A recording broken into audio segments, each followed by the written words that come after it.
El cuerpo de Cristo, es decir, la Iglesia, siempre ha estado familiarizado con los términos persecuciones y pruebas. De hecho, podemos afirmar que se han convertido en nuestros acompañantes de viaje.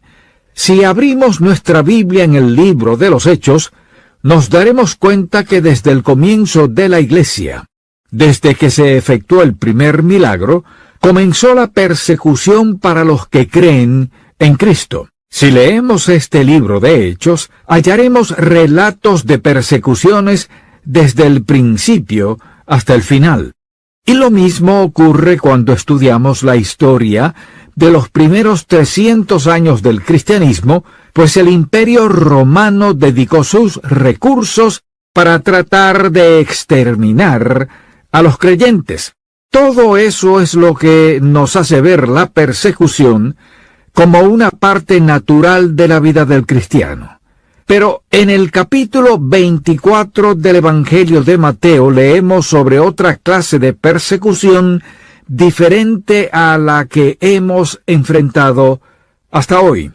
Lo que hemos visto a lo largo de la historia es al hombre persiguiendo y maltratando a otros seres humanos. Pero en Mateo 24, versículos 21 y 22 se nos habla de algo diferente, porque habrá entonces gran tribulación cual no la ha habido desde el principio del mundo hasta ahora, ni la habrá. Si aquellos días no fueren acortados, nadie sería salvo, mas por causa de los escogidos, aquellos días serán acortados. Definitivamente podemos afirmar entonces que al hablar de la gran tribulación no nos referimos a un tiempo de persecución y pruebas como los que la Iglesia ha tenido que enfrentar en el pasado. Más bien se refiere a ese tiempo en el que el Señor permitirá que esas calamidades vengan sobre nuestro planeta como parte del plan que ha trazado para la humanidad. La tierra ya ha sido testigo de guerras, de persecuciones y de grandes derramamientos de sangre que los mismos hombres han ejecutado. Pero durante la gran tribulación será el juicio y la ira de Dios la que permitirán esas calamidades sobre la raza humana. ¿Quiénes estarán aquí cuando este tiempo de tribulación venga? Bueno, sabemos que cada creyente va a ser arrebatado. Entonces, ¿quiénes van a ser dejados? Los incrédulos serán dejados. Estos son aquellas personas que han rechazado al Señor Jesús y, por supuesto, que serán multitudes de millones y millones de personas, pero durante el período de la gran tribulación habrán otros que serán salvos porque recibirán a Cristo como su Salvador durante ese tiempo. El Espíritu Santo los convencerá de pecado y aquellos que acepten a Jesús como su Salvador personal serán salvos de la misma forma que nosotros lo hemos sido. Serán salvos por medio de la sangre de Cristo, pues nunca ha habido ni nunca habrá otra manera en la que una persona pueda ser salva. Solo hay un camino que nos lleva a Dios, y ese es Jesucristo. Cuando pensamos en este tiempo de gran tribulación nos preguntamos ¿por qué? Porque en primer lugar, Dios va a juzgar a la nación de Israel. Este es su pueblo escogido. Ellos fueron su pueblo escogido y aún lo siguen siendo. No importa cuán incrédulos sean, ellos son todavía su pueblo escogido y hay un remanente que Dios dice que va a salvar, porque en su reino habrá un gran remanente de la nación de Israel. Pero su juicio viene sobre ellos. ¿Por qué viene? Para prepararlos para la venida del Mesías. Nosotros sabemos que el Mesías ya vino.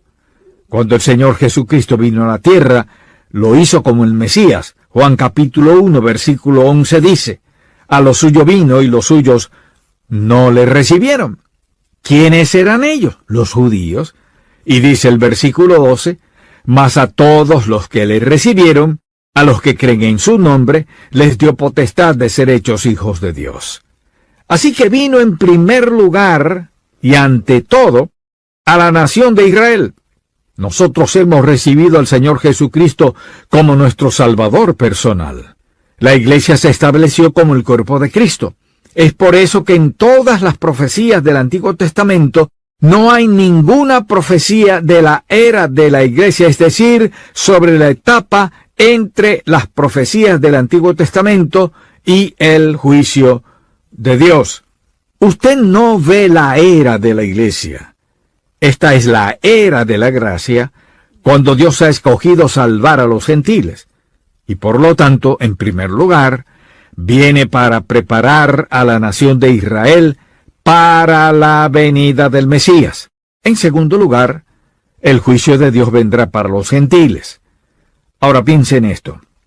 Nuestra meta es llevar el Evangelio a todas las naciones de la tierra, y para ello cada día se predica el Evangelio. ¿Por qué? Porque Dios dice que va a salvar a gente de toda tribu, lengua y nación. Entonces, ¿cuál es nuestra responsabilidad? La misma responsabilidad que Jesús les dio a sus discípulos.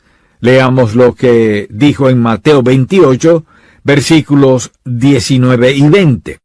Por tanto, id y haced discípulos a todas las naciones, bautizándolos en el nombre del Padre y del Hijo y del Espíritu Santo, enseñándoles que guarden todas las cosas que os he mandado, y he aquí, yo estoy con vosotros todos los días, hasta el fin del mundo.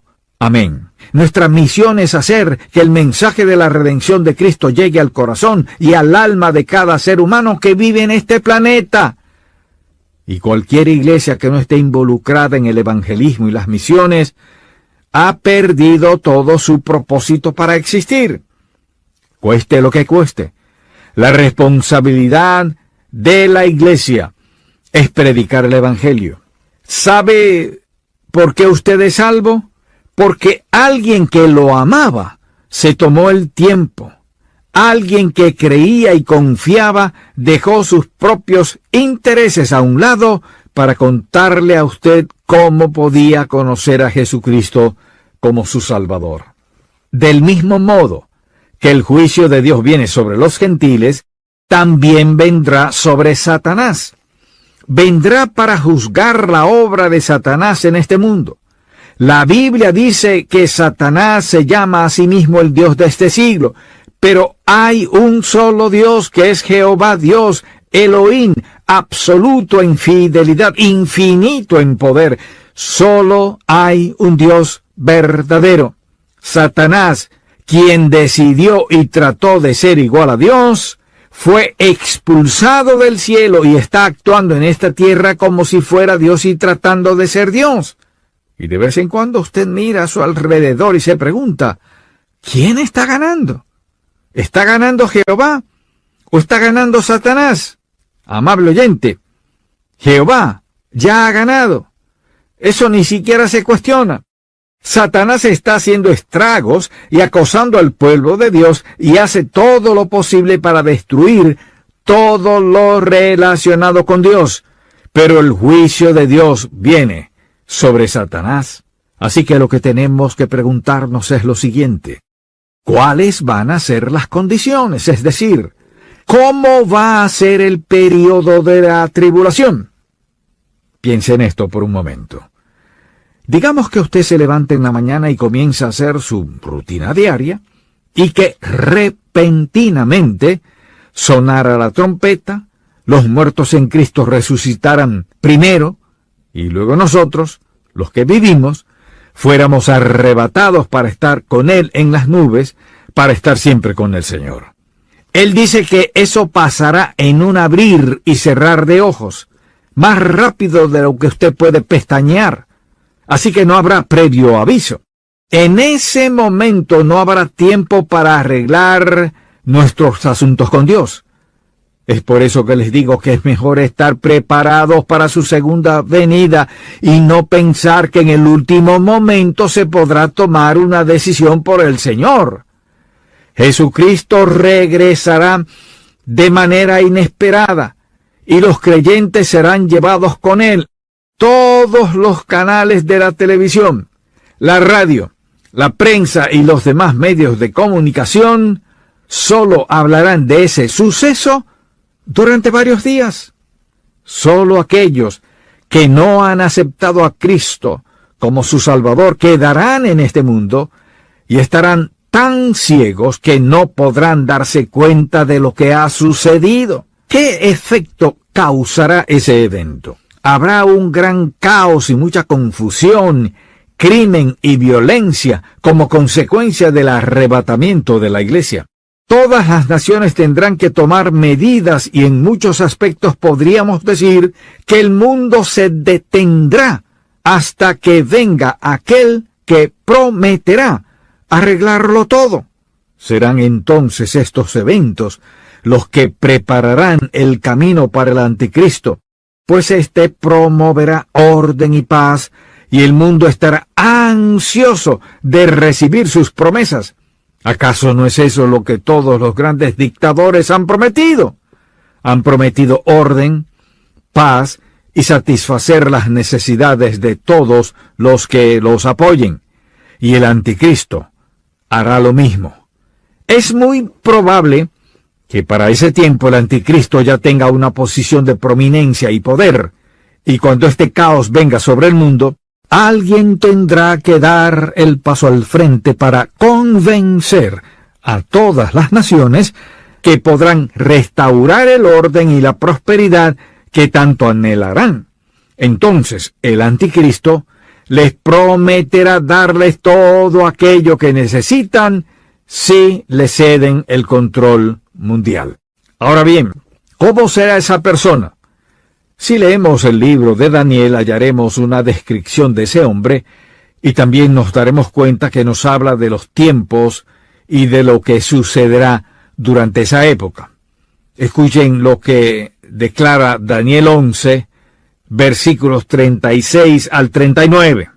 Y el rey hará su voluntad y se ensoberbecerá y se engrandecerá sobre todo Dios, y contra el Dios de los dioses hablará maravillas y prosperará hasta que sea consumada la ira, porque lo determinado se cumplirá. Del Dios de sus padres no hará caso, ni del amor de las mujeres, ni respetará a Dios alguno, porque sobre todo se engrandecerá, mas honrará en su lugar al Dios de las fortalezas, Dios que sus padres no conocieron, lo honrará con oro y plata, con piedras preciosas y con cosas de gran precio. Con un Dios ajeno se hará de las fortalezas más inexpugnables y colmará de honores a los que le reconozcan y por precio repartirá la tierra. Hallamos más acerca de ese hombre de pecado en 2 Tesalonicenses capítulo 2. Leamos los versículos 3 al 5. Nadie os engañe en ninguna manera, porque no vendrá sin que antes venga la apostasía y se manifieste el hombre de pecado, el hijo de perdición, el cual se opone y se levanta contra todo lo que se llama Dios o es objeto de culto, tanto que se sienta en el templo de Dios como Dios, haciéndose pasar por Dios. ¿No os acordáis que cuando yo estaba todavía con vosotros os decía esto? Es decir, que una vez más vemos que aunque existe el espíritu o el sistema de creencia del anticristo que Juan describe en sus epístolas, también vendrá una persona a consumar todas estas ideas. Ese será el anticristo, quien tomará el poder con falsas promesas y desafiará a Dios. Hará un pacto con Israel y engañará a muchos de ellos para luego romper ese pacto. Y será precisamente ese pacto el que dará comienzo a la tribulación y a los juicios de Dios que se describen en el libro de Apocalipsis. El otro aspecto que deseo resaltar hoy es lo que sucederá durante esa época de la tribulación. Desde el capítulo 6 hasta el 19 de Apocalipsis, se nos describen los eventos que tendrán lugar en ese período de tiempo. Y si fuéramos a resumirlos, podríamos decir que la Tierra será juzgada por Dios. Nos dice que los planetas se saldrán de su órbita. Una tercera parte de los árboles se quemarán. Una tercera parte del mar y las criaturas que viven en él morirán.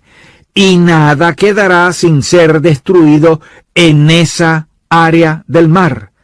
Habrá hambre, enfermedades, terremotos, tornados y huracanes. Y todos esos eventos serán parte del juicio que Dios derramará sobre la tierra. Todo el planeta gemirá a una por la venida de Cristo. No será una tribulación como consecuencia de lo que el hombre hace en contra de otras personas, sino que será un tiempo en el que Dios mismo derramará su juicio sobre la humanidad, para así llamar su atención. Una vez más, toda la tierra sentirá el impacto de esos juicios. Los montes serán removidos, los astros se saldrán de su órbita y el sol y la luna también serán afectados. Ahora bien, si estamos convencidos de que los creyentes no estaremos presentes durante la época de la tribulación, ¿cuál es la responsabilidad que tenemos en relación con este tema?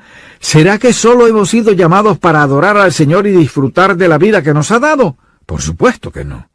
Nuestra responsabilidad principal como creyentes es andar humildemente y en obediencia ante Dios. La segunda es compartir el mensaje del Evangelio de Cristo para que otros también puedan conocerle y reciban el regalo de la vida eterna que ha ofrecido.